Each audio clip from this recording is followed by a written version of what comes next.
So I just saw Captain Underpants, and surprisingly it was pretty okay. It has all the mature, lowbrow toilet humor you would expect from a movie titled Captain Underpants, but with a tad bit more class. A story about two childhood friends who create a comic book superhero who flies around in his underwear, the way that most superheroes look like they are. It's a premise you can't really take seriously, and luckily they don't even try to themselves, playing to its strength with a lot of self-aware fourth wall breaking humor in the process. I'm gonna do a quick rundown of the movie, so if you don't want any spoilers, I suggest you go to this timestamp here. Alright, good. We start to a comic-drawn backstory of Captain Underpants, created by interracial best friends Harold and George, that will likely one day be those college roommates that never have a girl over. But this quickly shows some clever writing as it plays to many of the superhero tropes and introduces our characters rather fast and smoothly. But their principal, Mr. Krupp, tears up their comics and presents himself as a dick.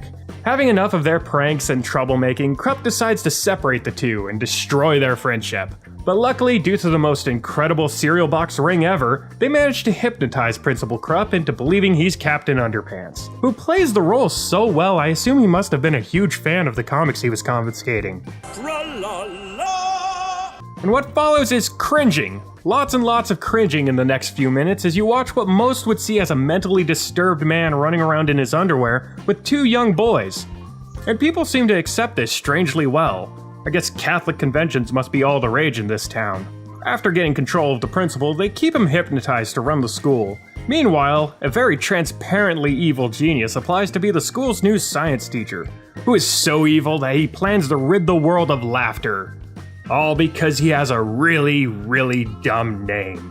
With the help of the school nerdy suck-up, he becomes essentially the Toylinator from Kids Next Door. But George and Harold's sense of humor and friendship is so strong that the anti-humor ray explodes, and then Captain Underpants is given actual superpowers by the toilet bot's radioactive fuel. They defeat the mad scientist, but like Dr. Wily, he gets away again. George and Harold destroy the ring, ridding of Captain Underpants as everything wraps up just enough before a bunch of evil mutant toilets attack, and we find that Captain Underpants lives on.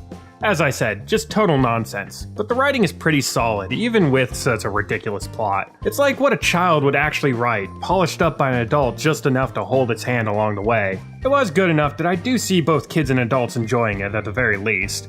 The animation, though, feels a little weak. Everything in the environment has that overly neat and clean look that makes it artificial and cheap, along with heavily exaggerated character-like character designs, which I will give credit are very expressive and carry some weight and presence to them, with small details and effects that pop with their actions and give it an almost Charlie Brown feel. It's not the worst I've seen, but it's very close to that sort of TV or direct-to-DVD sort of look, as well as just feeling like not much is happening through the movie. Mostly just distractions and hyperactive plot. Even though it's nearly an hour and a half, this movie really feels like it just flies by and is over before you know it.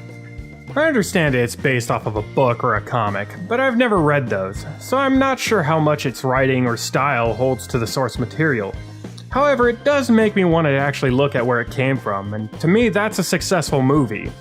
It does get a little overly nonsensical, even to the point at times that it breaks down into incomprehensible chaos, but it's a fun ride at the very least. The entire thing reminds me a lot of the old Jimmy Neutron movies and similar projects. I feel like it would make a pretty good animated series, better than most of the CGI animated crap I see nowadays. But the movie itself just doesn't feel like it has enough to have people coming back for more or talking about it later. Overall, I give Captain Underpants a 5 out of 8.